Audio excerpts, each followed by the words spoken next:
Hey guys, welcome back to our my channel Kakima Adda. চ্যানেলে তোমাদেরকে welcome এবং অনেক অনেক ভালোবাসা। তো দেখো, আজকে একটা নতুন রেসিপি নিয়ে তোমাদের সামনে চলে এসেছি। সেটা হচ্ছে লাল লাল করে কষা কষা করবো হচ্ছে আলুর দম। এটা হচ্ছে 26 তারিখের ভিডিও। 26 তারিখ রাত্রিবেলা, মানে তোমরা সবাই জানো 26 তারিখ ছিল হচ্ছে শিবরাত্রি আর কি। তো শিবরাত্রির উপোস করেছিলাম। এটা আমি বিয়ের আগে থেকেই করি। তবে কোনো কিছু মানে কোনো কিছুর জন্য বা কোনো জাস্ট মন থেকে ইচ্ছা হয়েছে তাই করি। বিয়ের আগে থেকে, মানে বিয়ে 2-1 বছর আগে থেকে স্টার্ট করেছিলাম। তার আগে অনেকবার করব ভেবেছিলাম, কিন্তু ইচ্ছা করেনি। আর একটা জিনিস হচ্ছে, আমার মা কোনো জন্য এইসব কিছু আমাদের করতেও দিত না।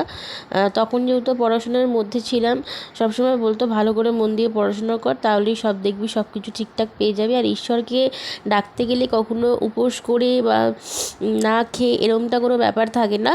স্নান করে ভোলে বাবার মাথায় একটু জল ঢেলে ঠাকুরের কাছ থেকে আশীর্বাদ নিয়ে নেবে, তাহলেই যথেষ্ট। এইসব উপোস টুপোস করে পড়াশোনা, মানে একটা কি জিনিস জানো তো, উপোস করা মানে আমরা জানতাম যে আজকে পড়তে যেতে হবে না, আজকে স্কুল যেতে হবে না, বা আজকে বাড়িতে পড়তে বসতে হবে না, একটু ভালো ভালো খাবো। ভালো ভালো মানে ধরো লুচি। ছোটো থেকে আমি, আমার ভাই বা আমার ফ্যামিলির কটা মানুষ আছে যারা ময়দা খেতে ভীষণ ভালোবাসে, বাট এখন বিয়ের পর একদম ভালো লাগে না সত্যি কথা বলতে গেলে। মানে এখন খেতেই পারি না, গলা টলা জলে। আর এদান্তি তো আমার একটা গ্যাস্ট্রিকের প্রচুর প্রবলেম হয়েছে। মানে ইভেন আমি কালকেও যে লুচি আলুর দম খেয়েছি রাত্রিবেলা, যেহেতু সারাদিন উপোস করেছিলাম, তো আমাকে গ্যাসের ওষুধ খেয়েই তারপরেই খাবার খেতে হয়েছে, না হলে তো রাত্রিবেলা মনে হয় কী যে হতো সে আমিই জানি। তো যাই হোক, চলো আলুর দমে ফিরে আসি। তোমরা দেখতেই পাবে যে আমি তেলে ফোড়ন দিয়ে দিয়েছি। গোটা গরম মশলা ছিল না বলে গোটা গরম মশলা দেওয়া হয়নি। আর দিয়েছি হচ্ছে জিরে, তেজপাতা, শুকনো লঙ্কা ফোড়ন দিয়ে দিয়েছি। যে বেশ খানিকক্ষণ ধরে দেখো আলুটা লাল লাল করে ভেজে নিয়েছি। ভেজে নেওয়ার পর আমি একটু খানিকটা টমেটো ওর মধ্যে দিয়ে দিয়েছিলাম, যাতে টমেটোটা খুব ভালো সেদ্ধ হয়ে যায় এবং আলুর সাথে ম্যারিনেট হয়ে যায় আর কি। মানে ম্যারিনেশনটা আর কি আলুর সাথে খুব সুন্দরভাবে হয়ে যাবে। তারপরে দেখতে পাবে আদা, কাঁচা লঙ্কা, আর আদার মধ্যে এক টুকরো টমেটো দিয়ে দিয়েছিলাম। এক টুকরো টমেটো দিয়েছি, মানে বেশ বড় ছিল টমেটোটা, ওই কারণের জন্য একটু মানে আর্ধেকের বেশিরভাগটা আমি দিয়েছি আলুর মধ্যে, আর খুব অল্পটা দিয়েছিলাম আদার মধ্যে। দিয়ে ভালো করে পেস্ট করে নিয়েছি। পেস্ট করার পর দেখো ওই পেস্টটাও রেডি হয়ে গেছে, দিয়ে দিলাম আলুর মধ্যে। যেহেতু আলুটা অলমোস্ট আমার ভাজার ডান, আলুটা ভাজতে ভাজতে জানো তো প্রায় 75% কিন্তু সেদ্ধ হয়ে গেছিলো। ঠিক এমনভাবেই আলুটা ভাজতে হবে।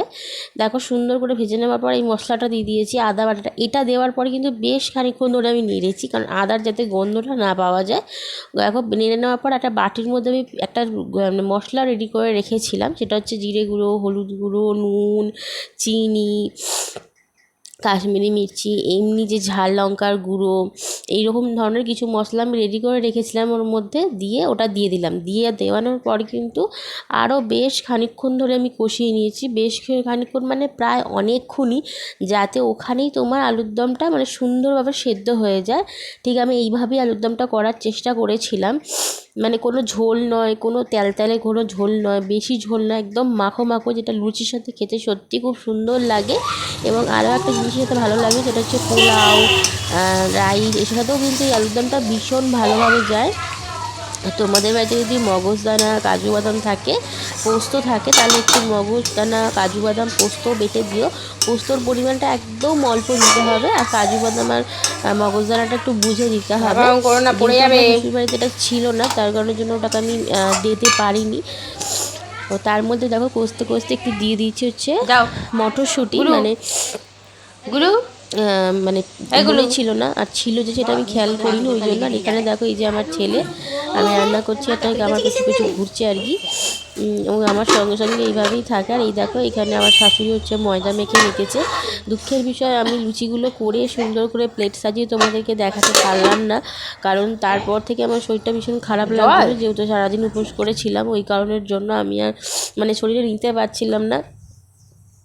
আর খেতে খেতেও আমাদের যেহেতু অনেকটা লেট হয়, আমার বর খায় অনেকটা লেট করে, সেই জন্য লুচি মানে জানোই যে গরম ছাড়া ভালো লাগবে না, ঠান্ডা গরম গরম করে দিতে হয়েছে। আর একদম ভালো লাগছিল না, সেই জন্য সেই ক্লিপটা তোলা হয়নি।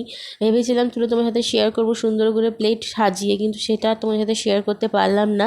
জাস্ট আলুর দমটাই তোমাদের সাথে শেয়ার করলাম, আর ময়দা মাখাটাই তোমাদের সাথে শেয়ার করলাম। তোমরা কেমন হয়েছে অবশ্যই ভিডিও পুরোটা দেখবে, দেখে অবশ্যই আমাকে কমেন্ট সেকশনে কমেন্ট করে জানাবে। আর আমি যেভাবে আলুর দমটা স্টেপ বাই স্টেপ করেছি, তোমরাও একবার করে দেখো, খুব সুন্দর লাগে, মানে এত সুন্দর লাগবে। আমি তো একটু গ্রেভি গ্রেভি রেখেছিলাম, কারণ যেহেতু আমার বর একটু গ্রেভি বা ঝোলটা বেশি পছন্দ করে, সব জিনিসেই ঝোল ঝোল দরকার হয় ওর, সেই জন্য। নাহলে আরও একটু শুকিয়ে নিলে ঠিক আলু মশলার মতন হয়ে যাবে, যার নাম হচ্ছে আলু মশলা বলে। তোমরা অনেকেই জানো যে লুচি পরোটার সাথে খুব ভালো যায় ওটা, ওরমভাবেও খাবে, দেখবে খুব সুন্দর লাগে যাকে বলে।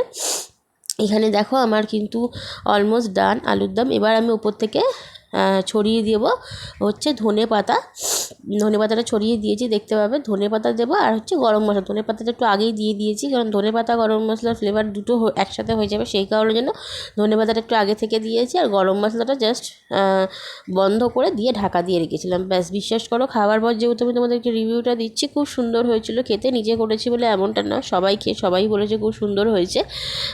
তো যাই হোক, আজকের ভিডিওটা আমি এটুকুই তোমার সাথে শেয়ার করলাম। ভালো লাগলে অবশ্যই লাইক কমেন্ট শেয়ার করে, যারা আমার চ্যানেলে নতুন তারা অবশ্যই চ্যানেলটাকে সাবস্ক্রাইব করে পাশে থেকো, এবং পাশে থেকে বেল আইকনটা অল করে দিয়ে তেমন ভিডিও নোটিফিকেশানটা তোমাদের কাছে খুব তাড়াতাড়ি পৌঁছে যায়, এবং তোমরা আমার ভিডিওটা খুব তাড়াতাড়ি দেখতে পারো। তো চলো, আজকের মতন এটুকুনি শেয়ার করতে পেরেছি। দেখা হবে খুব তাড়াতাড়ি আবারও নেক্সট ভিডিওতে। যারা আমাদেরকে এত সাপোর্ট করছো, এত ভালোবাসা দিচ্ছ আমার চ্যানেলকে, তাদের জন্য অনেক অনেক অনেক ভালোবাসা। এইভাবেই একটু একটু করে সাপোর্ট করো, একটু একটু করে ভালোবাসা দাও। ব্যাস, এটুকুনি বলাই তোমাদেরকে। তো স্কিপ না করে সবসময় ভিডিও পুরো দেখো, এটা তোমার চ্যানেলের জন্য ভীষণ ভালো। স্কিপ করে গেলে কিন্তু ভিডিওর কোনো কিছুই বুঝতে পারবে না তোমরা। তো যাই হোক, পুরো ভিডিওটা দেখে আশা করি তোমাদেরকে ভালো লাগবে। চলো, দেখা হবে নেক্সট ভিডিওতে। টাটা।